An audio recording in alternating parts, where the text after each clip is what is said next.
All right, sports fans, welcome to a Friday episode here at the Call Sheet Daily. This is our hot route episode that I do with my buddy Pez from Pez's Picks. As I'm listening to the intro music, Pez, I'm thinking we got to get some hot route music. I don't know where we go about doing that, but we need to make that happen.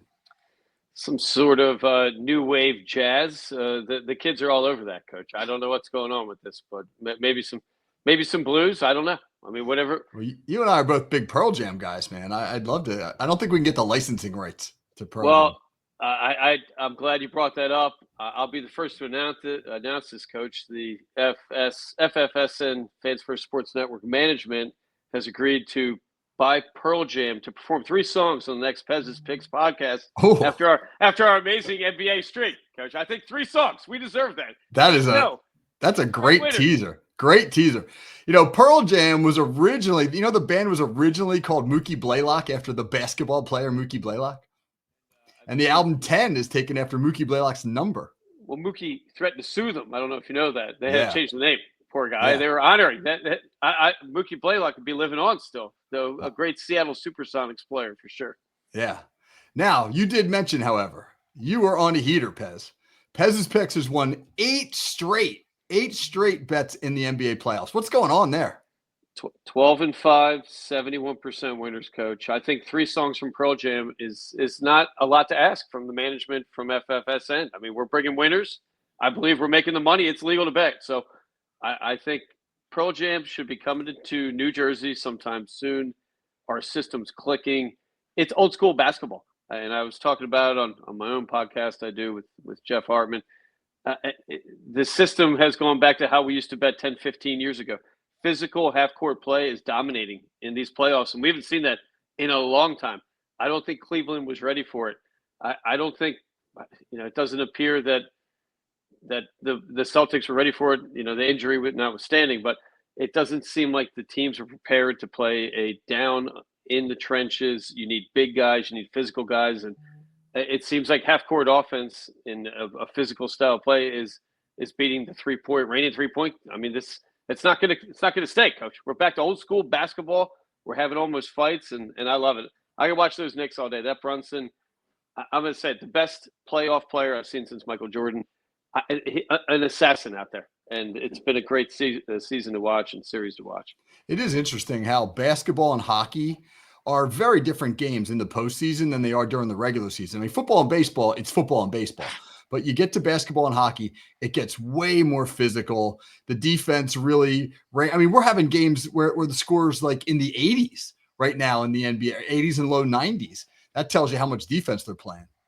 Well, and from the gambling perspective, we want consistency. And in the NFL, you tend to get consistency in the style of play. Yeah, occasionally you'll get the refs letting some things go in secondary, what have you. But quarterback hits, fairness pretty much across the board every week. In the NBA, without a physical style of play being allowed in the regular season, guys were flopping left and right. It was like European soccer. This style of play allows you to consistently bet the team that's a better half-court team. Cleveland, I believe they had 10 assists total on their finale losing end of the season game the other night. And you're not going to win in the NBA if it's physical play with 9 or 10 assists. You got to work the ball. You got to slow it down. And I could watch Halliburton. I could watch Brunson, and Oklahoma City, Denver's been great too. But we're going to keep locked in, Coach. We're going to ride this one to the championship. Love it. Keep it rolling, man. Hey, let's continue with the NBA real quick, but shift the subject. The draft lottery was last week. A lot of talk about the lottery being fixed, and it centers around the fact that Dallas Mavericks get the number 1 pick, and they do so just a couple months after they trade their star player, one of the best players in the NBA, to the LA Lakers, the premier franchise in the league. And then they win the lottery, and they have the right to select Cooper Flagg, who a lot of people think could be a generational talent in the NBA. And that gets the conspiracy theorists riled up, right? That somehow David Stern maybe made a backroom deal with the Mavs. Hey, you move Luka to LA and make the Lakers relevant again, which is great for the league, great for ratings, etc. We'll make sure you get the number 1 pick. You in on this conspiracy at all, Pez? Absolutely not, Coach. I think in the major sports, any conspiracy it's mumbo jumbo. there is too much money invested. These teams are all worth billions of dollars. They don't need to fix the draft. Whether Dallas gets the first pick or the last pick, Dallas is cashing in on $1 billion next year, right? So, and you know Pez's picks, our theory on draft picks, Coach. The process with the Philadelphia 76ers was a destructive process. First picks of the draft do not guarantee star players, right? I mean, as a Philadelphia Sixers fan, we know this very well. I think we squandered 5, maybe 6. Half of those guys aren't even in the league. I don't know if this kid from Duke is the real thing. I don't think anybody knows till you step on that court. It's a different speed. It's a different athleticism. Can he defend when he needs to? Can he create a shot? And that's one thing we're seeing in these playoffs. Very few guys out there can create their shot off the dribble. And the guys that can are the stars. The guys that can't, I mean, they're kind of neutralized in this game. So I wouldn't be celebrating as much if Dallas. Luka Doncic, I'm going to say, is a top 3 basketball player in the world, a guy that could be a Magic Johnson style of player for LA. They need a center, right? They went into these playoffs without a center. I don't think they had a guy bigger than 6'8". What were they thinking, Coach? Don't get me worked up on this. We lost a lot of money on the Lakers. Who goes into the playoffs with LeBron and Doncic and no center? I mean, who's running that team? I don't know. I don't know. We need Jerry Buss back, I guess, Coach. I don't know. We need to resurrect that dude. You know, I'm out on this conspiracy and on pretty much all conspiracies in general. I mean, you think about it. You and I, history teachers. At least you're still a history teacher. I'm not anymore. Not mad about that. But and yeah, we know what the history books say, right? That people find it hard to believe that Lee Harvey Oswald, this loner and this loser, could have by himself taken down the most powerful person on the planet, and John F. Kennedy. There are people who think the moon landing was faked. You know, America's losing the Vietnam War. We're losing to the Soviets in the Cold War. We need something to feel good about. We faked the moon landing. You know, people who can't possibly wrap their brain around the notion that this ragtag band of jihadists could have rained down terror on the United States on 9/11, without some sort of inside job. And if you start at the conclusion from just about anything, and then you work backwards from there to assemble the facts that are convenient to your conclusion, you could probably make a case for just about anything. But I think the biggest reason that all these conspiracies are garbage is because to pull any of them off, you got to get people to shut up. Like, people have to not talk, and people suck at not talking because they want credit for stuff. Like, you can't tell me if somebody was involved in a plot to assassinate JFK, that they, on their deathbed, they wouldn't have said something credible. I don't buy it. I don't buy any of it. I agree with you, Coach, save for a couple, which I'll close with. But the reason we have conspiracy theories, it's a couple simple things in the United States. We have freedom of speech, freedom of press, which is great. You can think, you can read, you can write whatever you want. And secondly, we're seeing these things rise. Legalize marijuana, Coach. People smoke the muha, and they sit around on the internet, and they're digging up conspiracies on everything. Now, I find it entertaining. I don't know if there's any logic behind it, but a lot of people enjoy them. So I'm always careful, not to. My mom taught me, you never argue with crazy people. So if somebody tells me there's aliens out there, I'm willing to believe. I'm an X-File guy. Aside from not agreeing with almost every conspiracy, including JFK, as you said, there are some conspiracies that are true. The Pittsburgh Steelers, as you know, Coach, somehow are working with the NFL to try to take the Philadelphia Eagles down. They dumped the best player on their team to the Dallas Cockroaches, who the Philadelphia Eagles play week 1, Coach. So we know what's going on here. There's collusion, which is a big word these days. There's collusion in the Pittsburgh Steelers organization, which breaks my heart. I believe they're a little bit jealous because the Philadelphia Eagles are getting all the shine, all the attention right now. But neither here nor there, Coach. We are going to rise above that. -6.5 Philadelphia Eagles. It's Pez's Picks first NFL season 2025-26 pick. We're taking the Eagles at home week 1 to take down the Cockroaches with the Steelers, with whatever team wants to give them players. We're taking them down, Coach. So that's not a conspiracy. That's a proven fact, I believe. The league and the Steelers and the Cockroaches, they're out to get us. It ain't happening. We're still the favorites to win it. I don't know, Pez. Pez may have been hitting the muha after coming up with that conspiracy theory, but you do bring up a good subject. And that subject is the NFL schedule, which is now out. You just mentioned Dallas at Philly to open up the league year. The next night, you're going to get Kansas City and the Chargers down in Brazil. Those Brazilians going to go nuts for Mahomes mania. Maybe there'll be a T-Swizzle appearance down there. You're going to get Pittsburgh and the Jets on opening Sunday. Probably Aaron Rodgers and Justin Fields going up against their previous teams, both of whom they walked away from kind of acrimoniously. I mean, it just feels like the NFL is brilliant at creating intrigue no matter what they do. What's your take on the schedule release? Well, I mean, I have a little insight to how they do it. They played this season now probably 10,000 times. They play every team season now. They work an algorithm to make the league entertaining. Like you said, it's an entertainment league. They put teams against each other in positions, I believe, that at times benefit teams. And I think that's not a conspiracy. That's part of the game here, right? It's an entertainment league. I mean, it's not a pure 100% fair league. If it were, Coach, the New York Giants would not be going into this season with the hardest schedule entering in 2025. The New York Giants have the number one strength of schedule opposing team winning percentage of last year, 0.574 combined average for their opponents coming up. And we'll see if they have a quarterback. They may not, right? So I think it's doomed for the Giants. The Bears not far behind them, 571 winning percentage for their opponents. And then we have some interesting stuff. We've got the Lions and the Eagles coming in at tied for second and fourth overall strength of schedule. I'm interested to see how that plays out for both of those teams. Philadelphia Eagles do not have two home games in a row the entire season. So the league's coming for us, Coach. I mean, this is what we're talking about. This is where my conspiracy comes from. We'll take it, bring it on. We do have an incredible amount of Thursday, Friday, Saturday games, which I explained to my wife. Any NFL football fan loves a Thursday, Friday, or Saturday game. You don't work the next day for the most part. You get to hang out a little bit more. What a gift from the NFL. I think strength of schedule is an important thing to look at, especially with season totals. And this 17-game schedule, we did some digging on this. Teams used to play an equal schedule each year. With 16 games, you played 4 first-place teams, 4 second, 4 third, 4 fourth.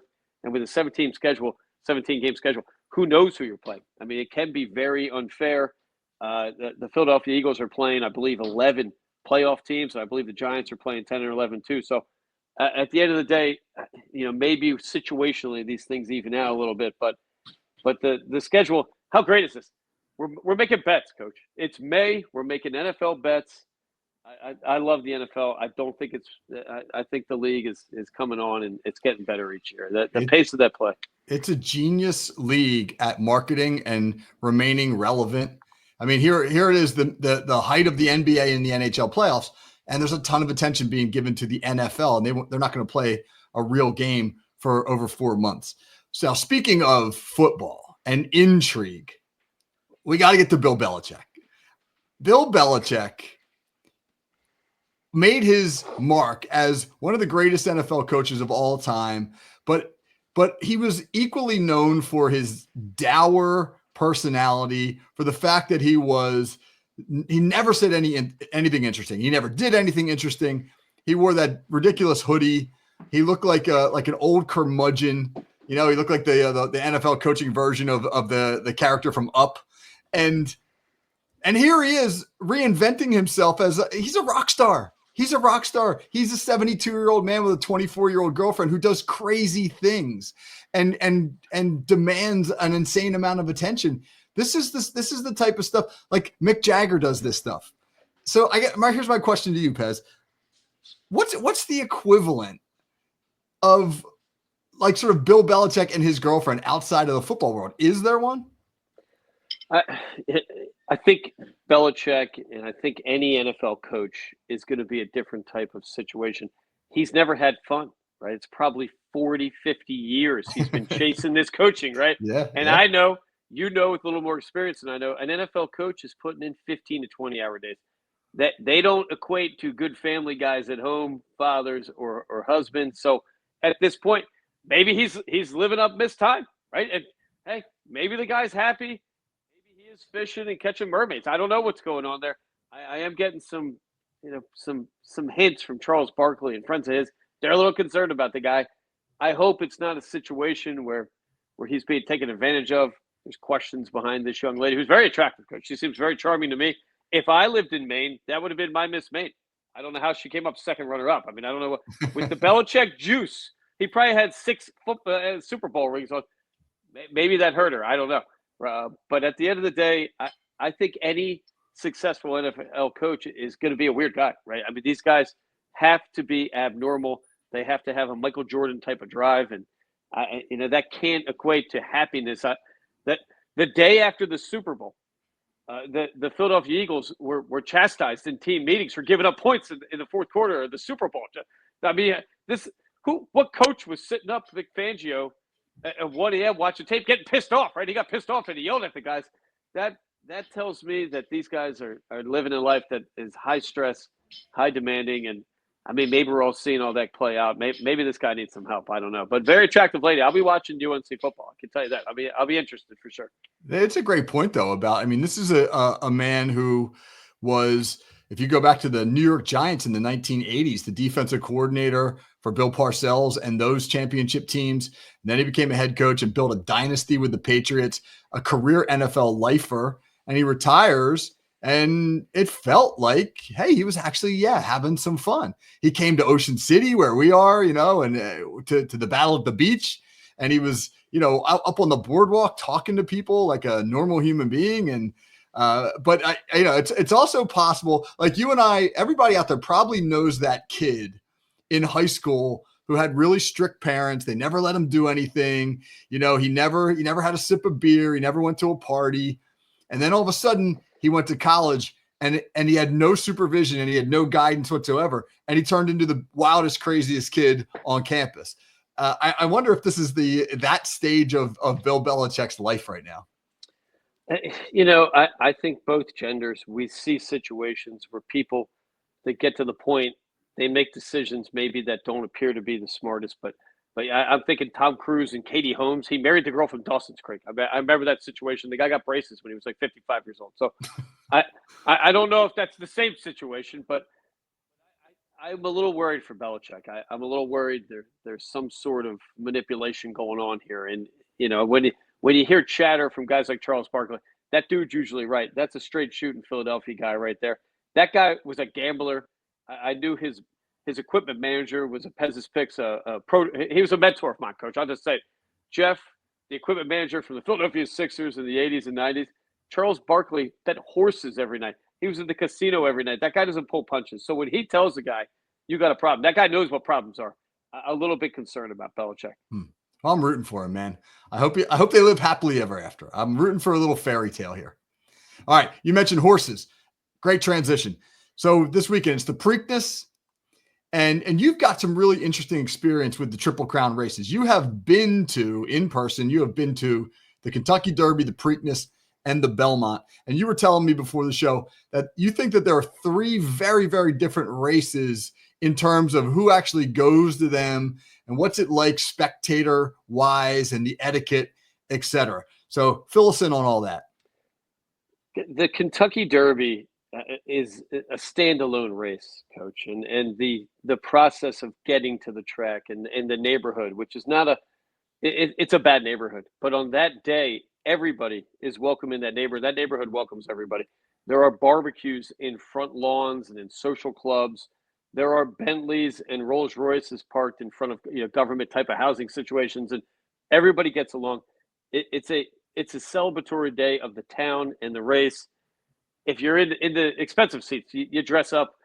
My colleagues and I, we're always in the infield, but you wear something stupid. You wear some old golf shoes and an English-looking blazer to be some sort of Southern gentleman, coach.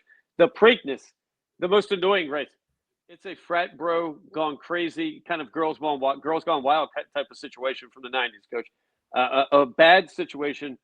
Women go into porta pots. There's a tradition to push them over, a disgusting act.